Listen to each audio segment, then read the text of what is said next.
Топ тема, добро вечер. Без да мрдне со прст, било што да направи во насока на разговори со официјална Софија по формирањето таму на политичка влада, македонската пак успешно ја одржува реториката за стравови од нови услови, наводни инсистирања на некакви гаранции, создавајќи при тоа наратив во јавноста кој на враќањето на темата за ЕУ интеграциите безмалку се проследува само со подсмев. При тоа, дури и последната европска алатка, планот за раст, кој функционира на принципот пари за реформи или реформи за пари, се почесто се користи како PR алатка по потреба. Никогаш кога треба да се нагласи или да се каже дека ете, ние сме првите кои ја добивме реформската авансна транша, а никогаш да се потисне. Кога треба да се даде отчет за тоа што е направено или што се прави со тој список реформи кој што не само е потпишан со Брисел, туку е и верификуван, односно ратификуван во Македонското собрание, со што е агенда за следните 3 години и на македонската влада и на собранието. Особено тоа се случува кога прашањата се поврзуваат со политики или дневно политички потези кои се сосема спротивни од таа утврдена агенда. Вечерва во топ тема. Македонија, прва од земјите во регионот, го доби реформскиот аванс од планот за раст на Европската Унија, но ќе успее ли да го задржи?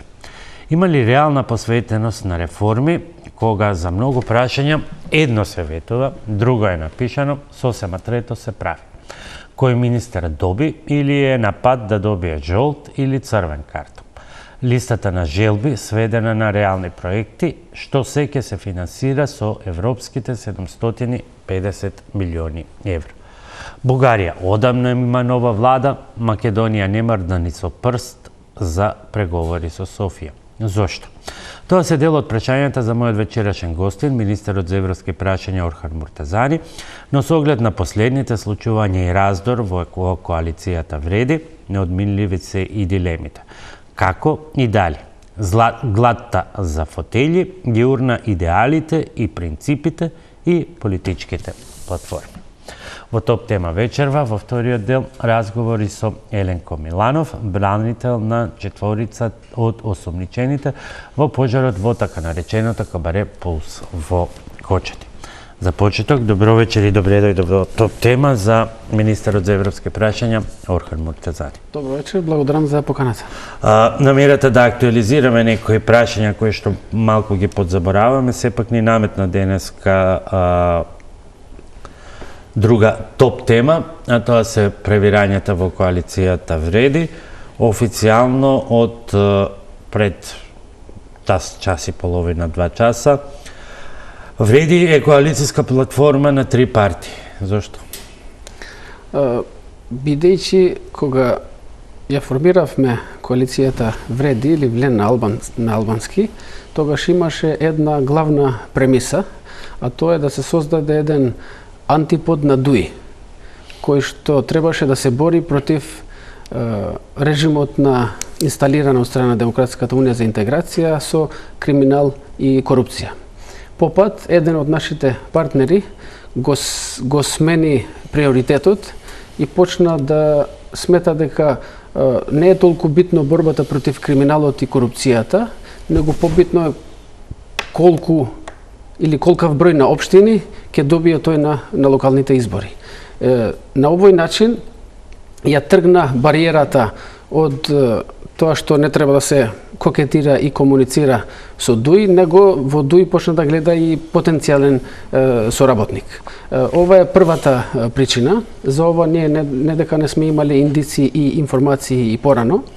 Напротив, во сите овие последни разговори кои што за време на викендот беа многу интензивни, цело време на господинот Таравари му беше побарано да излезе јавно пред македонската јавност и да каже дека во никој случај нема да соработува со Али Ахмети, бидејќи тоа сметаме дека е првиот услов за да може ние понатака да продолжиме било какви впрочем, разговори. Ништо друго не ве обединува, освен желбата дуи да замине во опозиција и откако таа ви се оствари, не успеавте да испорачате ништо од она што можеше да се нарече како изборна платформа на Вреди. Прво, мислам дека не станува збор за желби, туку станува збор за напори. Ова огромна сложена операција борба против криминал и корупција е започната, не се одвива согласно посакуваната динамика, меѓутоа е процес кој што трае. Не би се согласил за вашите констатации дека ништо не е исполнето, тоа е ваша констатација со која нема да се согласам, само ќе кажам дека ова е еден процес кој што веќе колку и да се минимални дава резултати, меѓутоа Прв постулат на коалицијата, дуи никогаш да не биде на власт, односно да замине во опозиција, и тоа се случи благодарение и на ставот на премиерот, актуелниот премиер, дека никогаш нема да соработува со нив, значи тоа е споделен успех. Вториот постулат, за 6 месеци почеток на преговори, ние сме гарантот, ништо нема. 6 месеци одамна помина на планот на евроинтеграциите, на оној политичкиот и клучниот пречката за продолжување на преговори, нити нешто се случува, нити гледаме дека имате моќ, волја или сила нешто да промените. На планот на битката со корупцијата, такуѓер. Ке ми дозволите да кажам дека овие се еден куп лични констатации, неосновани, со кои што не се согласувам. Прво, предходно рековте дека ништо не е сработено, после кога почнавте да броите, рековте ова е споделено. Дали е споделено или не е споделено? Дали е споделено или не е споделено? Единствениот видлив резултат и единствената додадена вредност на Вреди во коалицијата. Друго нема. Дали е споделено или не е споделено, не е битно. Битно е дека имаше одреден поширок општествен консензус дека ДУИ заради криминалното владење 22 години мора да оди во опозиција. И тој општествен консензус беше постигнат и артикулиран во политиките на новата влада. И се нарекувате коалиција за промени Вреди, односно Влен. Промената Вреди. Промената Вреди. Така. И што промена се случи во меѓувреме од функционирањето на системот, од времето на ДУИ и СДСМ, од времето на ДУИ и ВМРО, ДПМН, бидејќи те имаат долг стаж на коалицирање со сите. Прво, не знам со што ги мерите и како ги мерите, меѓутоа тоа што јас сум уверен... Па со тоа што го кажа господинот Таравари, можеби. Нема да можам да одговорам на тоа предходното, ако ми поставувате сегош под прашања. Не знам со што ги мерите и како ги мерите. Не се согласувам со таа една генерална перцепција кај нас, генерално во општеството, дека кај нас ништо не се сработи, дека ние сме за нигде, ние Европа никогаш нема да не прифати, и така натаму, и така натаму. Ние сме само на 10-тиот месец од нашето владење. Во овие 10 месеци од нашето владење, никој не може да оспори дека нема конкретни чекори во однос на борбата против криминалот и корупцијата и владењето на правото. Дали јас, еве и како министер и како граѓанин во овој случај би посакал ова да е 100 пати поинтензивно и поголемо, секако дека да, меѓутоа вие знаете дека согласно уставот станува збор за власти кои што се поделени и не може одредени процеси да се терат под политички диктат. Владата треба да создава одреден контекст, да спрема реформи, да поддржува, да иницира, меѓутоа све тоа што е во рамките на можноста на механизмите и законските можности како влада се прави, секако дека се прават напори тоа да се интензивира и да се појача, меѓутоа не би се согласил дека нема конкретни напори и чекори во однос на сите овие битни работи за нашите граѓани. Во однос на? Во однос на, еве, изберете од било кој сегмент сакате од вашата изборна платформа и кажете ми ова се трите точки во кои, зад кои стои подписот на Вреди и кои што се поразлични од денот кога ја преземавте власт. Значи вака, ова како да кажам, пресметка се прави на следни избори, кога ние ќе излеземе пред граѓаните и ќе бараме друг мандат, тогаш ќе треба да даваме отчет што сме ветувале и што сме исполниле. Во процес на работење на не само да се доискажам, во процес на работење на владата, каде што има десетици, ако не и стотици работи кои што се во подготвителни фази, не може да се мерат што е постигнато, а што не е постигнато, особено поради фактот што 10 месеци се премногу малку за да може во целост да се запознае ресорот и системот и да се направат планови и да се одделат средства како понатака. Така да периодот на отчет е период кој што следи во наредните избори. Тогаш ние пред граѓаните треба да се адаптирате вообичаено. Не пишена норма во светот е 100 дена, на вас 10 месеци ви се малку да ги запознаете, не на вас лично, а бидејќи за вашиот ресор ќе зборуваме подоцна, го зборуваме генерално за коалицијата и кадрите на коалицијата, ако ви се како коалиција 10 месеци малку да се адаптирате, тогаш колку треба? 2 години? 3? Не реков цел 10 мандат, месеци за адаптација. Не, ја бев до крај искрен и реков дека првиот процес почетокот е адаптација, после тоа се прават планови врз основа на внатрешната ситуација во институциите, па се одделуваат средства и врз основа на тие се дерат понатака политики. Да се вратиме во на коалицијата. Што повеќе ви засмета? И дали е тоа, го читав и во соопштението, и беше кажано и на пресконференцијата, дали тоа наводно кокетирање на Арбен Таравари со Али Ахмети, за кое велите допрва ќе се докаже и јавноста ќе види дека тоа било така. Дали е дуи сега измислениот непријател повторно, или пак може би ве здоболеа последните изјави на господинот Таравари, кој што како тогаш дел од оваа 4-партитна коалиција го кажа тоа што јас сега ве прашувам, дека сте како коалиција безлични, со несоодветни кандидати за директори, со министри кои со честни исклучоци не успеа да се профилираат, да се покажат дека знаат нешто, дека ги бива за нешто, дека едноставно не испорачавте. Тоа не се мои зборови, тоа се зборови на до пред 3 часа коалицијски партнер.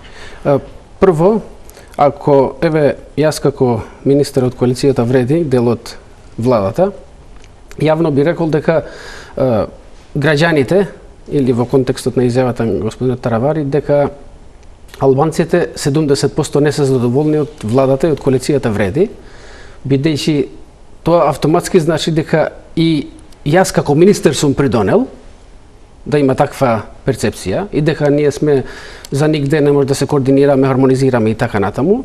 После тоа следува само оставка од функцијата министер и одење во опозиција. Бидејќи господинот Таравари лиферира со вакви изјави кои што често ги менува и како што рече првиот вице-премиер денеска, ни тој веќе не знае што каде кажува точно, тешко може да се најде заеднички именител или заедничка насока на сите тие изјави. Ако тој смета дека тој самиот не вложува доволно, тогаш нека си ја напушти владата, нека оди во опозиција и од опозиција нека делува. Меѓутоа, скроз се несериозни обвинувањата и да се обвини и самиот себе дека не испорачува доволно, а да инсистира да биде дел од новата влада. Не подолго од денеска. Да видиме, тоа беше негова првична анализа дека не бива како коалиција, која што може би го подразбира и која опцијата не бива, сега ќе одиме со дуи за да не бива. Ова нема никаква логика. Ако од господинот Таравари неколку пати во неколку изјави јавно има кажано дека на пример таму кај што има најголемата болка, дека Гостивар е тешко победлива општина со Вреди, тогаш тоа значи дека тој треба Гостивар да го победи со дуи. Тука е целата суштина. За да има алиби да ја напушти владината коалиција, мора да почне да ја напаѓа коалицијата и владата, меѓутоа при тоа заборава дека со тоа се напаѓа и самиот себе си. Не подалеку од денес даде една изјава дека нема ништо лошо дури во вториот круг да соработува и со дуи во различни општини. Ова е дел по дел откривање на тој големиот план за одење во скутот на Али Ахмети. Затоа нормално дека треба прво да ги обвиниш своите довчерашни и денешни партнери дека тие не чинат, за да имаш доволно алиби да завршиш кај Али Ахмети. Колку градоначалнички места и фотели се во прашање? Мислам за дека кои што се скаравте, бидејќи веќе има информации, на Таравари му биле понудени толку места, 3 градоначалнички места, мислам, или 4, му се понудени 3 места носител на листа и така натаму. На крајот, без оглед што кажал господинот Таравари, без оглед што кажаа тројцата лидери денеска и сите тие застанати зад нив на пресконференцијата, на крајот се сведува дека кавгата е за фотели, моќ, функции, позиции во идната власт. Не за принципи, не за програма, не за неостварени ветувања, туку за поделба на иден потенцијален колач. Апсолутно не е така. Па така. Прво, не ви се точни информациите околу понудата. Добре, ако не се лажам, во моментот има во 16 општини градоначалници албанци. Од тие 16 не се сите победнички. Сигурно дека во некои општини можно да победи независен кандидат, може да победи кандидат на ДУИ, така да не би се калкулирало генерално. Гости Вртеар се вратчиште, сте му се понудени, не сте му ја дале струга, тој ја сакал и струга. Не е така. Како е? Не е така. Прво, нема да реферирам со понуди, бидејќи имаше различни понуди последниве 3 дена и треба саат време да се вратиме само низ тие понуди да поминеме. Понуди за поделба на местата, така? Вака, значи доаѓаме на тезата дека во сршта е поделбата на местата. Не, тука ми е поентата, само не ми дозволувате. Добро. Господинот Таравари не отиде бидејќи коалицијата Вреди му понуди малце. Тој доби понуда да има 40% од градоначалничките места. 40%, со тоа што другите 60% од градоначалничките места, претежно непобеднички, би се поделиле помеѓу другите останатите 3 партии во коалицијата Вреди. Тој не отиде бидејќи делот му беше мал. Тој отиде не заради не се скаравме ние околу поделбата на фотелите. Тој имаше доволно голема понуда и солидна за да седи. Тој едноставно отиде бидејќи изгледа дека се има договорено со Али Ахмети да настапи заедно на локалните избори. Тука е главната поента. Не е дека сме се скарале од како ќе ги делиме градоначалничките места. Да се вратиме на она што беше заедничка платформа. Ако, пак ќе речем, ако тоа што ве обединуваше, а пред се беше дуи да биде во опозиција и досега реално е остварено само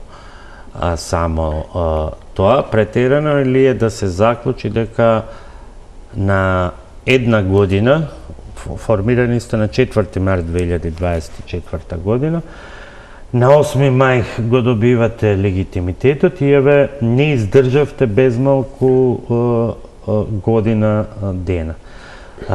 Дали се во право оние кои што своевремено прогнозираа дека впрочем освен желбата дуи да замине во опозиција, како платформа, како идеја, како идеологија, па и програма, освен флоскулата ние сме за ЕУ, друго ништо не ве обединува, нема меѓу вас сврзно ткиво. Зборите меѓу сегашно четирите партии, и господинот Таравари. Меѓу четирите сега. Значи, вака, коалицијата Вреди не е формирана во март, е формирана многу поодамна, во крај на февруари дојде господинот Таравари. Така да другите 3 политички партии до тогаш, ако не се лажам, 7-8 месеци веќе функционира како заеднички блок. Тоа што е битно во процесот, а јас сум свесен бидејќи секојдневно и гледам во владата, има доволно заложби, има доволно напори процесите да се придвижат напред. тоа што мене ме задоволува, се надевам дека покасно ќе збориме и за поголем дел од емисијата ќе го разговараме. И за реформската агенда, тоа што ме задоволува мене е дека повеќето од моите колеги работат на ниво на задачата, иако и министерствата и претежно поголемиот дел од системот се соочуваат со многу голем број на проблеми и предизвици. Така да во такви ситуации мислам дека секој пробува да го изнајде тој еден оптимум за да може да испорача солидни резултати. Нема да одговорам на провокациите. Среќен сум што соработував и со сите поединци и политички групации во изминатиот период, но нема да одговорам на нивните провокации. Напиша Таравари по вашата пресконференција, се чини како да не е многу загрижен. Мислам дека не е што не е загрижен, туку нема како да им потврди на албанците дека нема да соработува со ДУИ. Ако имаше јасно барање, само јавно да се дистанцира дека под никој услов и никогаш не би соработувал со Али Ахмети, денеска немаше да има потреба да пишува такви статуси на Фејсбук. Го избркавте или како што велите самиот се избрка од коалицијата, но не можете од владата. Премиерот Христијан Мицкоски веројатно го препозна тој недостаток на врзно идеолошко програмско ткиво кај коалицијата, па затоа за поделбата на местата разговараше со партиите поединечно, а не со коалицијата. Не е вистина. Па поделбата ја направивте според и така јавно настапувавте. Алтернатива доби толку места. Беса ги има тие места. Алијанса ги има тие места. Добро, сите беа договорени заедно, но тоа е дел кој што му припаѓа на господинот Таравари. Останува Таравари во владата, иако вие се скаравте? Бидејќи вие не можете да го избркате. Местата не можете да му ги земите, може да си оди тој и неговите функционери единствено ако ги разреши премиерот, а тој тоа нема да го стори, јас ви гарантирам. Не станува збор за бркање или не. Прво, една корекција, преговорите не се вода поединечно, претежно се водеа на ниво на сите 4 лидери на партиите, заедно со премиерот Мицковски, а за сите потехнички работи после имаше работни групи. Откако беше завршен процесот на преговори со ВМРО-ДПМНЕ, тогаш ние внатре во Вреди се договаравме кому што му припаѓа. Така да тој процес беше така до сега. Што се однесува до коалицијата, ние сме имале, односно сме инсистирале на еден принцип, а тоа е заеднички листи и заеднички кандидати. Бидејќи изборниот модел е таков кај нас да добиваат повеќе тие што се групирани околу заеднички листи. Кога господинот Таравари почна да инсистира на посебни листи, таму се гледаше дека тоа е принцип, односно пристап кој што му носи вода само на Демократската унија за интеграција. И инсистирањето на тој принцип го само исклучи господинот Таравари од коалицијата Вреди, бидејќи за другите не беше прифатлив ние да сме коалиција, да сме заедно на владата, да имаме заеднички или претежно заеднички кандидати, ако не мора во сите општини не мора, и листите советнички да се поделени. Нема смисла. Дури нема во политичката историја на нашата држава, нема вакви коалиции што некогаш оделе на избори со ваков хаотичен концепт. Што се однесува до владата, имаше вакви прашања денес и на пресконференцијата. Овие се многу големи, би рекол, загрижености што ќе треба да се разговарат уште еднаш и внатре во коалицијата Вреди, меѓутоа и внатре во владата, поради проста причина, ако господинот Таравари... Ама тоа е забава за народ. Не. Тоа е забава за народ. Само главната поента да ја кажам. Како тоа би изгледало? Вие се извинува. Да се обидам да го опишам, се слабираат преостанатите тројца лидери од коалицијата и одат кај премиерот и велат, премиере, мора да го избркате од влада господинот Арбен Таравари, бидејќи тој ги напушти принципите на нашето коалицирање и така натаму, и кој ќе биде условот? Ако не го избркате Таравари, ние ќе се одиме, па никогаш нема да се заминете. ова е замислата што ја имате вие за политиката и како ја гледате политиката, меѓутоа јас не ја гледам така политиката и немам таква перцепција од работите што ги гледам секој ден. Добро, како се одвива, бидејќи рековте, неизвестно е дали ќе остане во коалиција, така суштината дали ќе остане во владината коалиција. Суштината е ова. Ако господинот Таравари јавно кокетира со Али Ахмети, и тоа веќе мислам дека и не го крие, тогаш доаѓа под знак прашалник целото функционирање на владата, бидејќи како ќе бидеме ние сигурни за улогата на господинот Таравари во владата, со такви силни врски со ДУИ. Каков ќе биде неговиот придонес и неговата улога во борбата против корупцијата? Дали ќе биде глас на ДУИ и обид за спасување внатре во институциите, или ќе биде ветер во грб во институциите за расчистување со криминалот и корупцијата? Ова е една само од големите дилеми кои што треба да се расчистат. Ние не сме разговарале ни помеѓу нас, ни ние со премиерот, дали некој треба да излезе или некој друг треба да влезе во владата. Меѓутоа, ваквиот начин на јавно кокетирање со Али Ахмети создава загриженост и тие работи добро е во иднина да се расчистат. Веројатно имате концепти, веројатно не ви е sejedno дали од утре коалицијската влада ќе биде влада предводена од ВМРО ДПМН, трипартитната сега вреди, Алијанса за албанците предводена од Таравари и знам. Веројатно не ви е sejedno. Апсолутно дека не е sejedno, затоа реков дека сите овие теми се теми кои што не очекуваат за разговор во иднина и транспарентно, како што беше и денес, кога ќе имаме потенцијално решение или став, секако дека ќе информираме јавноста. Последно прашање во овој дел, може тој разговор да донесе и политички математики за двојни избори до 18? Мислам дека за сега нема ниту една причина. Искрено не гледам причина ни внатре во функционирањето на владата, ни во коалицијата вреди, бидејќи нема причина и тоа би било, да речем, голема победа на ДУИ. Немаме причина да им дадаме на ДУИ таква победа, бидејќи коалицијата е стабилна. Ние со господин Таравари имаме скоро двотретинска, а во неколку наврати премиерот има кажано дека де факто владиното мнозинство е дури и двотретинско. Не е убаво да се функционира со работник на господинот Ахмети. Како сега до преска не беше убаво, сега е убаво, стабилно и аме речи се двотретинско мнозинство. Сакате, се обидувате да ми ставате ваши зборови во уста. Не реков јас така. Како што знаете, владата има 78 пратеници. Господинот Таравари има 5. Така да и да замине од влада, не постои ризик да падне владата и не се создава простор кој што е неминовен за организирање на предвремени парламентарни избори заедно со локалните. Тој нема да замине. И како ќе функционирате заедно? Па затоа реков, овие се теми кои што ќе треба да ги расчистиме во иднина. Сега за сега немаме став за да ви кажеме дека ќе настапиме вака, ако господин Таравари прави вака, не можеме ние со хипотетика да градиме политика. Па не е хипотетика, ако некого отпишувате од друштвото со оценка дека тој почнал да флертува со вашиот најголем политички непријател, односно со ДУИ, тогаш мора веќе да се има и сценарио 1, 2 и 3, што доколку тој остане во истото друштво во на Илинденска број 2.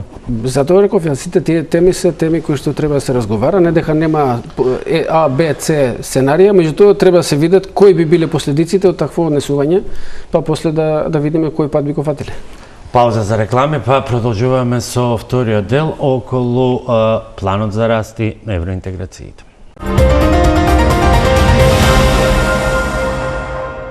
Господине Муртезани, продолжуваме во својство на министар за европски прашања, она што требаше да биде и основната поента на оваа интервју. Македонија прва. Мора тоа да се нагласи, да не ми замерите, од регионот ги доби... Конечно да не фалите малце. Не реков дека е пофалба. Меѓутоа е факт. Да си прве пофалба? Прво во регионот ја доби авансната транша од 52 милиони од реформите. Ќе успееме ли да ги задржиме овие пари, бидејќи во следниот период следат многу потешки реформи од оние со кои го заработивме авансот? Прво, авансот не е заработен со реформи. Имаше предуслови. Договорите за заем и договорот за грант, тие требаше да се ратификуваат во собрание и така натаму. И исто така комуникацијскиот план за придобивките на планот за раст. Реформите, 5 чекори што ги имавме со крајен рок декември 2024, а истиот рок после продолжено од страна на Европската комисија до крај на февруари, се успешно имплементирани, документирани и после 15 март, откако се одобрени од страна на владата, испратени се во Брисел заедно со годишниот план за спроведените реформи и барањето за ослободување на 17,1 милион евра од имплементираните реформи. Откако Европската комисија ги прима истите документи, има на располагање 90 дена за евалуација, за да види дали тие реформи се успешно имплементирани, дали сите тие документи што ние ги приложуваме како докази дека реформите се имплементирани, дали се веродостојни и дали тоа е задоволително, за да Европската комисија смета дека одредена реформа е успешно имплементирана. Откако ќе поминат тие 90 дена, после тоа ни стануваат на располагање 17,1 милион евра од успешно спроведените реформи. Ама тие веќе се вкалкулирани во овие 52 милиони, па така да не се знае со износот, да. Така што следното барање на пари ќе биде дури во декември, односно ќе треба да се помачиме и за реформите во јуни. Вистина, исплатата на авансот ќе се иззема од наредните исплати, меѓутоа значи во тие појасно за јавноста, во тие 52 милиони влегуваат и оние пари за реформите што требаше да ги спроведеме до декември и кои што се спроведат. Не е така. Така е. Не е така. За сега не знаеме точно од тие 17 милиони евра колку се влезени во 52,5 милиони евра. Меѓутоа не значи дека целиот износ од 17 милиони евра е вклучен. Добро. Менува и Брисел, секој инструмент е во движење. Министре, вие најавивте црвен, жолт и зелен картон за оние кои што нема да си ја сработат работата, по она што е штиклирано како обврска до март, до декември лани, јануари имаше некоја обврска, сега има некоја обврска во однос на законот за енергетика, на штиклирање добро оди, на исполнување на обврските. Како ќе се мери суштината? И имам причина зашто ве прашам. Прво, ќе ми дозволите да објаснам дека за сите тие 5 реформи со крајен рок декември, сите колеги добија зелен картон. На крај имаше одреден ризик некои да се и на директно црвен картон, меѓутоа некако се спасивме. Тоа што е загрижувачки како искуство е дека ние како Министерство за европски прашања за тие реформи не бевме вклучени во комуникацијата на соодветните линиски министерства со Европската делегација и комисијата, и на крај кога доаѓа кај нас одреден закон донесен во собрание, многу е касно ние да дадеме наш придонес и да провериме дали е вметнато во законот све што е побарано од страна на Европската комисија. Ова го решивме со одлука на влада, каде што се задолжуваат сите министерства и институции, Министерството за европски прашања да го вклучуваат во нивната комуникација, за да ние во процес на усогласување да видиме дали се земени предвид сите препораки од Европската комисија, ако не, да може на време да реагираме, а да не чекаме откако ние ќе го испраќаме чекорот како успешно имплементиран во Европската комисија и комисијата да ни врати назад дека не е целосно, односно дека не е задоволително. Ве прашам за суштината затоа што е сега објаснувате, па ќе ве прашам директно. Го провелевте ли законот за измена на законот за трговски друштва во делот на критериуми за избор на членови на надзорни и управни одбори, бидејќи покрај исполнувањето на формалната обврска внатре има намалување на критериуми. На некој може ќе му се чини банален, меѓутоа има намалување. Ако претходно сте имале список на признати и докажани сертификати за познавање на англиски јазик, вие сега тоа го односно предлагачот, ама бидејќи законот е усвоен тоа е веќе закон на државата, тоа го менува со формулација соодветен доказ за познавање на англиски јазик. Тоа е пад на критериумот, тоа не е зајакнување на критериум. Тоа е прво. Второ, имате цел сет за јавните набавки, вие имате во меѓувреме укинување на контрола на јавните набавки за која што имаше укажување од Европската комисија, тоа не е во ред, и имате став на пратеници, да, нека си мисли Европската комисија што сака, ние ќе си го донесеме законот така како што го замисли. Значи, прво да појаснам... имаме недостаток во суштината. Да појаснам дека согласно законот, Министерството за европски прашања има улога на координација, не имплементатор на реформите. Што значи тоа? Ние координираме одредена реформа да се спроведе согласно насоките. Меѓутоа, нит предлагаме закони, нит ги носиме во собрание, нит ги работиме, нит формираме работни групи и така натаму. Во конкретниот случај, надлежно беше Министерството за економија. Ние пред да го испратиме во Брисел за волја на вистината брзо, оти немаше многу време, сме го разгледале. Не се земени предвид сите препораки, да бидам искрен, меѓутоа тоа што беше заклучок, препорака министре дека за секоја позиција треба да има најмалку по тројца кандидати. Тоа не е ситница да се пропушти. Види, не ги знам ја деталите, нит ги знам препораките во детали, бидејќи тие процеси, како што реков, ги водат министерствата.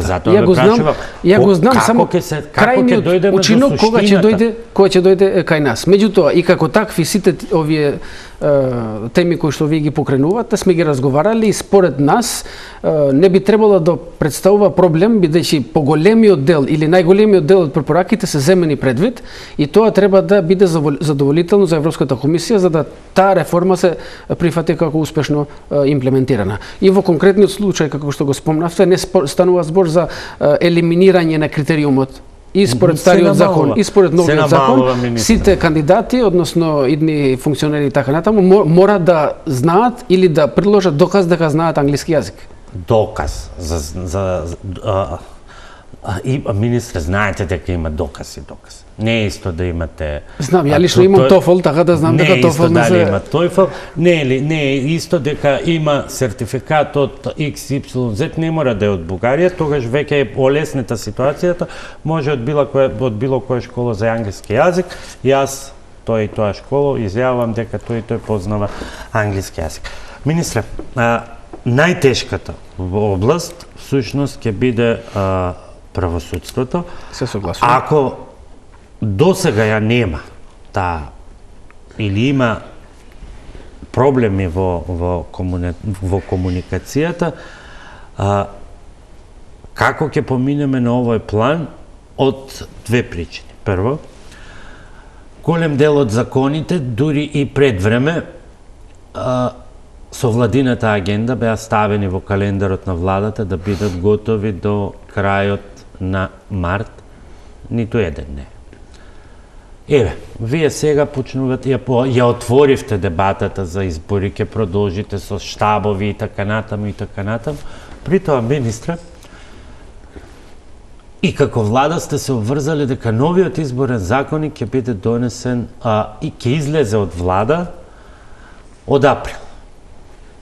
Знаете дека тука има сериозна работа на инкорпорирање и прифаќање на сите забелешки на ОПСЕ ОДИХР.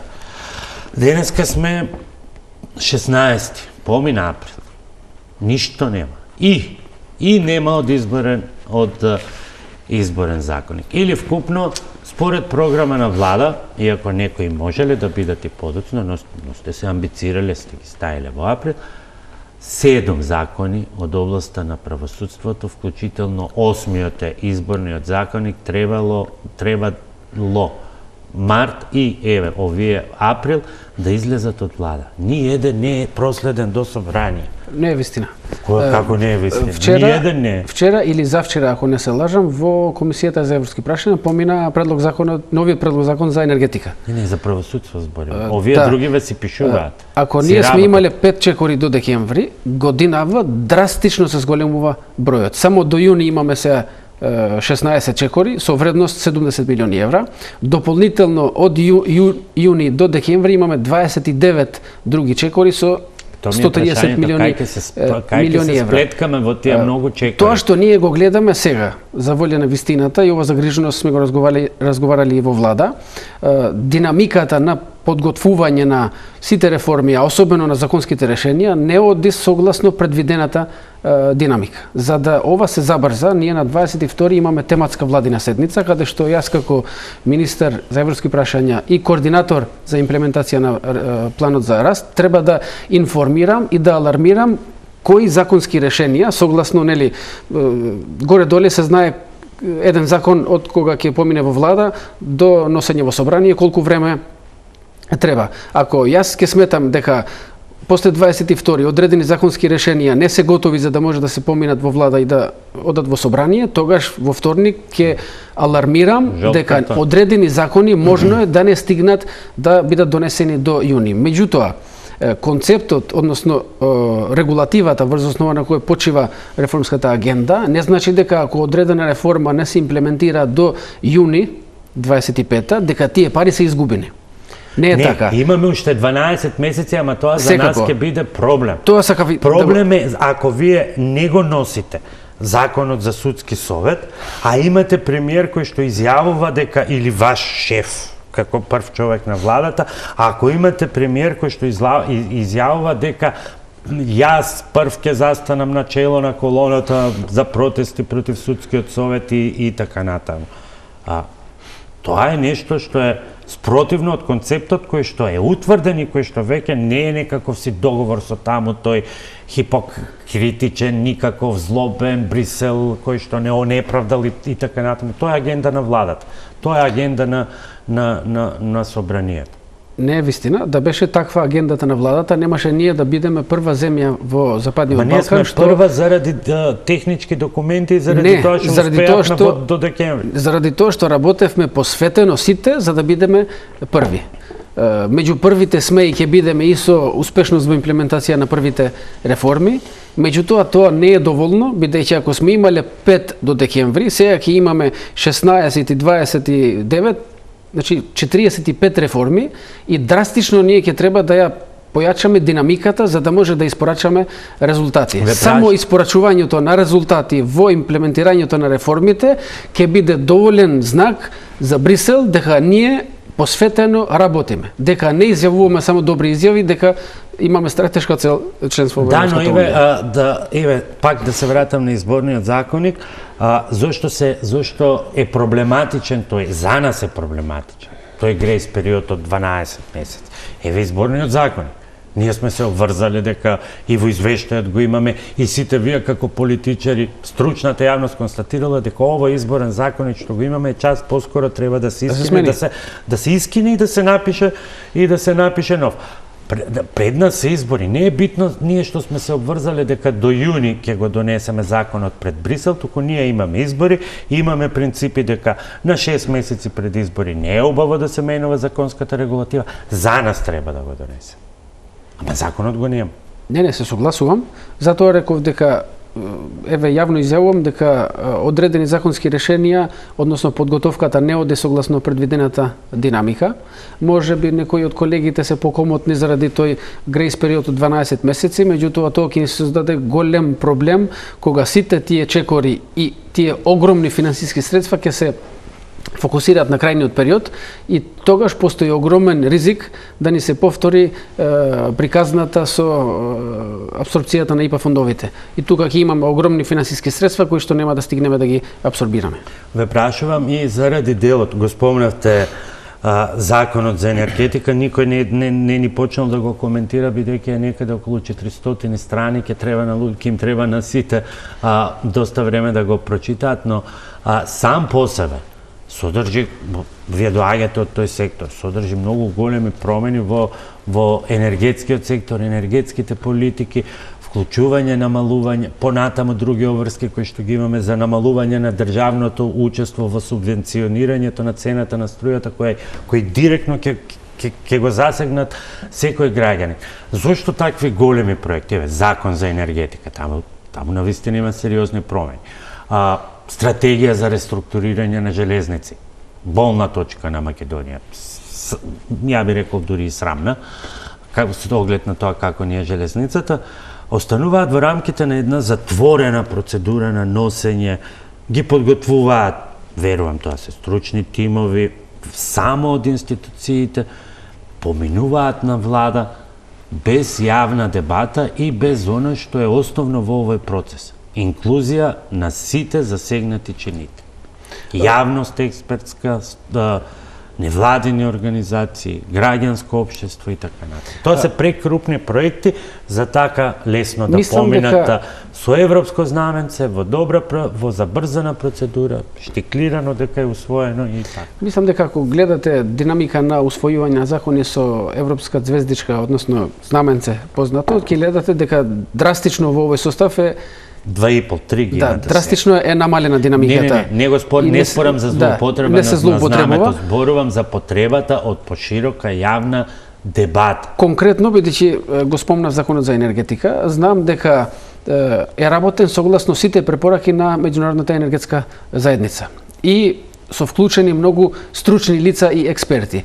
Во нито едно законско решение не дека нема вклучени експерти, бидејќи скоро сите министерства имаат и проекти за техничка поддршка, било преку делегацијата или преку други донатори, и ги исцрпуваат сите тие можности. Меѓутоа се согласувам дека знаете многу убаво од претходното искуство во енергетскиот сектор дека таму има прифаќање на политики кои што досега не сме ги прифатиле, затоа што ќе бидат болни за одредени наши практики во енергетската сфера, чиј крајен импакт ќе го почувствуваат граѓаните. Од тој аспект ве прашувам зашто нема или сметате ли дека треба да има поширока јавна дебата? Не, се согласувам, таму каде што постои можност, таму каде што дозволува динамиката, одредена реформа да се сработи на време, да се почитува рокот, секако дека треба да бидеме поотворени, не во овој случај како што е само со техничката, односно експертската помош, меѓутоа треба да бидеме поотворени и со граѓанскиот сектор и со јавноста. Јас како министер и Министерството за европски прашања мислам дека се извинувам, сме воспоставиле одредена пракса за транспарентност и соработка, меѓутоа за такви крупни закони кои што имаат, како што спомнавте, и последици према државата и директно према граѓаните, мора да се малце по-инклузивни за да навремено се информираат и алармираат за евентуалните последици. Министер, што го прв пат го поднесе и минатата влада, го продолживте и вие, малку додадовте, особено во сферата на образованието, тој така наречен акцијски план на проекти, зашто всушност ќе се индикативна листа на проекти. Индикативна листа. На крајот излезе дека тоа е листа на желби, бидејќи не е еден реформски план, не 750 милиони, туку 3 пати по толку ни требаат за да реализираме се. Направена е нова, таа е испратена на проверка во Брисел, и бидејќи е испратена на проверка во Брисел, нема да инсистирам што се содржи, туку што е она суштинско од оние проекти претходно, што може да кажете дека ќе остане, бидејќи претпоставам не можете до аминот од Брисел да ги обелодените сите. Секако, ќе бидам принуден да зборам малце по-генерално, меѓутоа ќе ми дозволите да објаснам дека првиот список на индикативна листа на проекти беше со вкупна вредност од над 4 милиарди евра. Заедно под координација на премиерот, тој список го сведовме на 22 проекти, односно негде малце повеќе од 1 милиарда евра вкупна вредност. Потенцијална вредност за грант беше 435 милиони евра. Меѓутоа, откако истиот список го испративме во Европска комисија, од 22 проекти добивме повратен одговор дека 8 проекти се со задоволителна зрелост и дека сите други проекти треба дополнителни информации, факти, планови и документи, дека истите ќе се завршат, односно за истите до средина на 2027 ќе се потпише договор за изградба и надзор со план за сите претходни чекори. Кога ќе се направи евалуација, кога ќе се објави тендерот, кога ќе се спрема техничката документација и така натаму. Меѓутоа, и тој предлог, бидејќи имаше и одредени проекти кои што се финансираат со програмата на ИПА 3, така да тие требаше да се расчистат. Новиот предлог што е пуштен веќе е пуштен до Брисел е со 19 проекти Вредност? Во вкупна вредност од 373 милиони евра. Меѓутоа, се уште не сме убедени, односно немаме конечна повратна информација за овие 23-4 милиони евра што ни остануваат, оти имаме на располагање 401 милион евра. Дали во меѓувреме ако заем. Вие зборувате за сумата на грантовите. Да. Заедно заем и грантови за проекти се 401 милион евра. Ова разликата што останува, дали ние може во меѓувреме, ако одредена институција има доволно зрел проект, да можеме да го вметнеме во списокот. Ова е моментално што чекаме повратен одговор од комисијата и конечно за конечниот список. Министре, пред крај сме и сосема накратко околу оној болниот политички дел. Еве, Влен се распадна, не успеа да го оствари тоа дека не распадна, Влен еден партнер само исклучи. Се отиде за да не се расправаме околу тоа. Еден партнер си отиде, но не успеа во клучната заложба дека во рок од 6 месеци тие ќе бидат гарантор за уставни измени. Ставот на премиерот е во вакви околности уставни измени нема да има. Ставот на Брисел неколку пати ви ја кажани формално и неформално одложени уставни избори нема шанса. Ќе останеме на во чекалната? Мислам дека немаме таков луксус да останеме во чекалната. А што правиме да нема? Се извинав. 16 јануари 2025 година е формирана новата бугарска влада, ни се велеше да се формира новата бугарска влада, ќе почнеме. До ден денеска нема ниту една трага дека е побарана средба. Премиерот отишол, се јавил, министерот за надворешни дека се обидел нешто да направи. Од друга страна, 11 премиери се од групацијата на ИПП кај што припаѓа премиерот, кај што припаѓа ВМРО од ДПМН. Освен една средба со Пленковиќ. Нит некој го примил, нит некаде отишол. И за волја на вистината, ако ги броиме средбите со вашите, како што се вели контрапартнери, многу повеќе средби со ваши контрапартнери од европските земји имате вие, отколку министерот за надворешни работи, кој што само прима акредитивни писма, а единствените средби му се средби на маргините во рамки на битни меѓународни состаноци. Така битка за Македонија не се води. Не можам да зборам за ИПП, бидејќи ние како партија ни одвреди нема член дел од ИПП, така да не ги знам како се внатрешните прилики таму. Меѓутоа една работа сум сигурен, во сите овие состаноци мои што ги спомнавте, а ќе бидат уште многу други во иднина, бидејќи ние секојдневно се бавиме со процесот на евроинтеграција и технички сме многу по-информирани околу сите можни потенцијални решенија.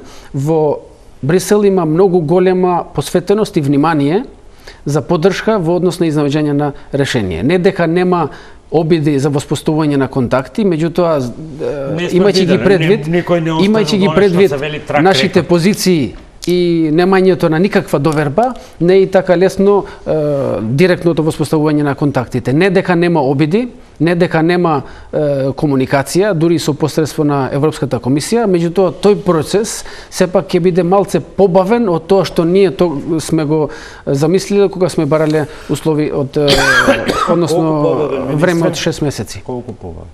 Молам? Колку побавен? Ќе чекаме да поминат овие избори, па да поминат другите, па после ќе дојдат парламентарни.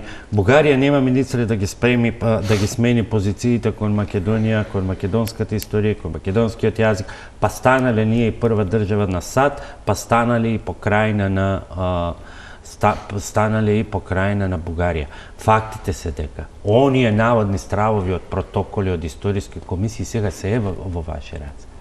Протоколот на Бујар Османи и на Никола Димитров се завршена работа. Сега вие со вашите политики треба да ги пишувате новите протоколи. Протоколите се записник од меѓувладина седница. Обврзувачки документи. Обврзувачки. Така. Токму заради тоа што се обврзувачки... Вие ги пишувате, ама ништо не сте напишале до сега. Не, токму заради тоа што се обврзувачки документи, ние сметаме дека ако одиме на протокол 3, процесот треба да е многу повнимателен што се прифаќаме. Бидејќи ако све тоа што стои во протоколот 2 ние го прифаќаме, тогаш не знам какви ќе бидат позициите и каква ќе биде реакцијата на граѓаните, бидејќи реакцијата на граѓаните на таквиот начин на водење на преговори беше јасна пораката и на последните парламентарни избори. Тоа што ние треба да го направиме по мое мислење е прво посветено секој ден да работиме на имплементација на реформите, бидејќи само така даваме сигнал дека сме сериозно заинтересирани и цело време да инсистираме да наоѓаме брзо решение за да го искористиме моментот. Гледаме колку брзо се движи Албанија, нема да се споредам со Украина, бидејќи се сосема во различна положба, меѓутоа тоа што се случува со Албанија, кај нас може да биде дури и 3 пати побрза динамиката на одење напред. Да почекаме да завршат локалните избори, бидејќи очигледно се е сега во функција веќе не треба на да чекаме, треба да работиме избори. секој ден. Па, добро, да останува да ве следиме како работите секој ден. Ви благодарам што вечерва бевте мој гостин. Кратка пауза за реклами, а по рекламите разговорот со Еленко Миланов, адвокат на еден од на четворица од осомничените во случајот пожар во така наречено Кабаре Пулс.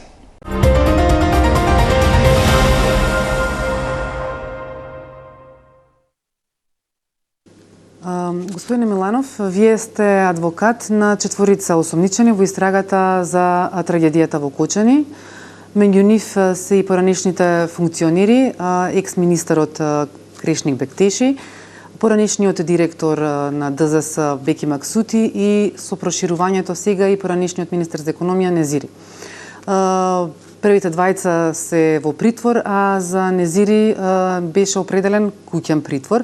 Дали има некаква промена за мерките? Се жалевте вие за притворите? Нема никакви промени во тој дел, затоа што и понатаму остануваат во притвор двајцата од првата тура за која што беше покрената постапката, исто така и куќниот притвор за господинот Беким Незири во втората постапка, со тоа што имаме најава, сознание дека обвинителството ќе бара предлог за продолжување на мерката притвор во однос на оние кои што добија притвор во првата фаза, односно првата група за која што беше донесена и спроведена наредбата за спроведување на истрага. Обвинителството ги сомничи екс-министрите за економија за тоа што издале лиценца врз основа на непотполна документација согласно законот. Што има во истрагата од она што досега сте го виделе?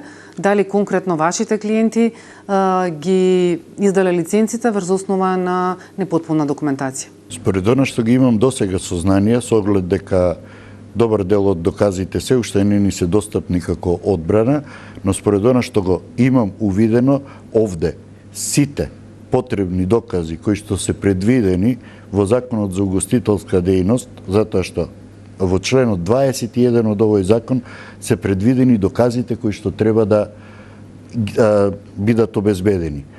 Тие докази се поголемиот дел од формално правен аспект, односно одлука на општината за висината на надоместокот, уплатници за тој надоместок, тековна состојба за правниот субјект кој што управува со тој објект, изјава на оној кој што е управител на тој правен субјект кој што ќе го стопанисува кабарето, дискотеката или ноќниот клуб, во која што тој самиот под морална, кривична и граѓанска одговорност тврди дека во конкретниот случај се исполнети сите минимално технички услови за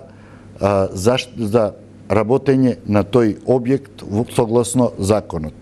И тука е проблемот што таа изјава со нејзина заверка кај нотар е документ на кој се издаваат овие лиценци.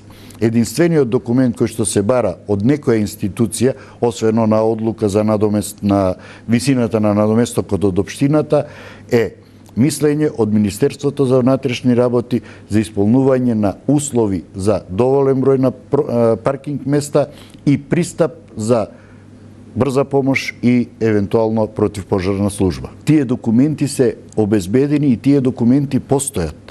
Така што, ако одиме по таа логика, и сите активно во овој момент лиценци кои што се издадени потполно на истата документација. Ниту во тие досиеа или документи за активните лиценци, нема ниту еден друг документ освен овие кои што се предвидени во законот. Ги немало ниту велат некомплетна документација.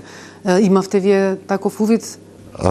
Во конкретниот случај што се однесува за овие луѓе кои што работам, постои комплетна документација. Што спори обвинителството? По кој член од кој закон било прекршено? Она што досега ми е познато, тоа е членот 21 од Законот за угостителска дејност, кој што ги пропишува овие потребни документи и се споменува и одредбата од член 6 од истиот закон за угостителска дејност, но ако одиме по она што е во член 6, сето тоа се надлежности на инспекции од општински карактер.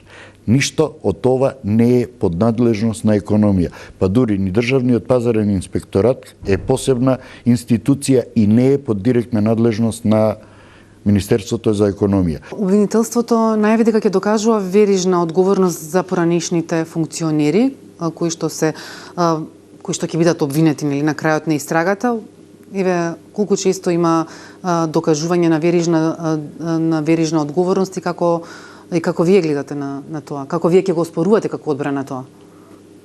Директна хиерархија за верижна одговорност може да има во МВР, војска и обвинителство.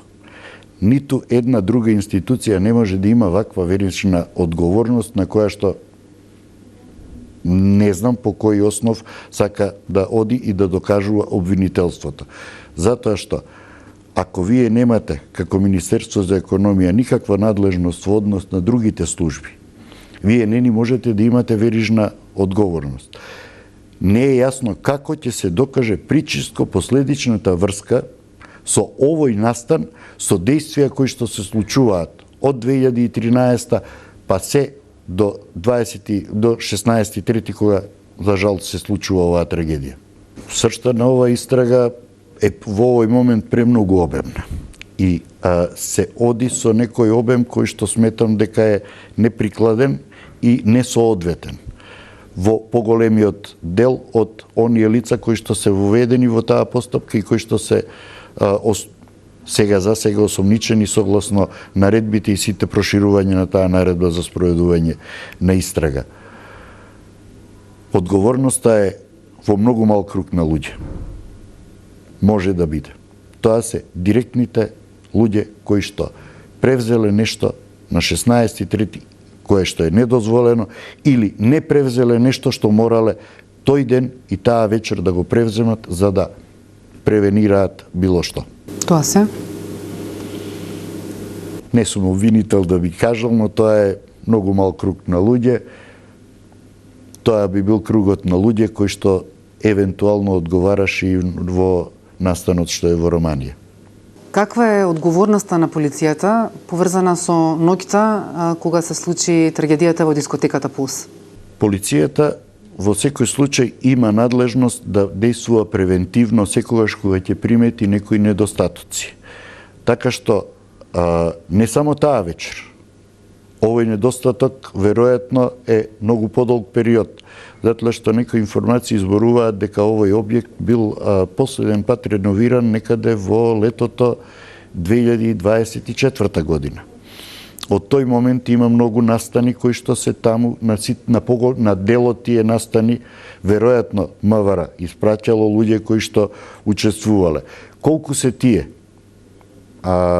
стручни и способени во делот на постоење на противпожарни апарати, потреба од 1, 2, 3 или повеќе излези и колку е тоа во нивна надлежност е знак на прашање. Но сепак тие во делот на присуството на малолетници, во делот на присуство на многу поголем број на луѓе можеле да интервенираат и можеле при секој настан каде што забележат некоја таква состојба да интервенираат, па дури и за она што се случува, евентуално да побараат од другите органи, инспекцијски служби, да превземат некои действија, да направат контроли или да утврдат некоја фактичка состојба.